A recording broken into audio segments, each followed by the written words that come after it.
Hello, my name is Rosalba Sarmiento and I'm going to talk about America during the 1950s.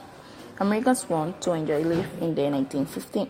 They have lived through the hard years of the Great Depression and World War II.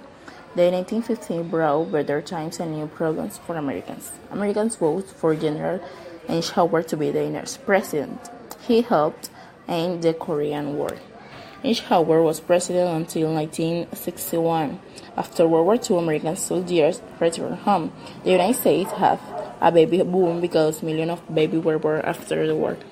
With the baby boom and the GI loans, families want new homes. Many homes were built in areas near cities. These areas were called suburbs.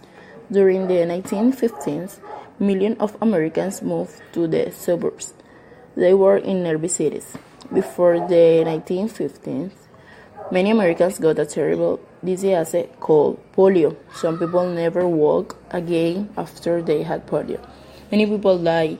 In the early 1950s, Dr. Jonas Salk made the first polio vaccine. A few years later, Dr. Albert Sabin made a different kind of polio vaccine. During the Great Depression, most Americans were too poor to buy goods. During the World War II, most factories made weapons for the war.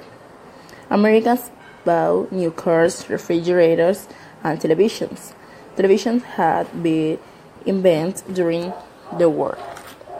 The fear grew during the Cold War. Americans knew the Soviet Union had built atomic bombs. In 1954, the Supreme Court made a decision that changed the country.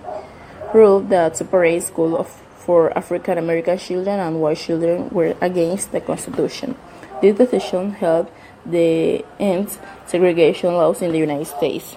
The 1950s were a time when many Americans had good jobs and enjoyed a better life. The decade also brought many new problems and many changes to the United States.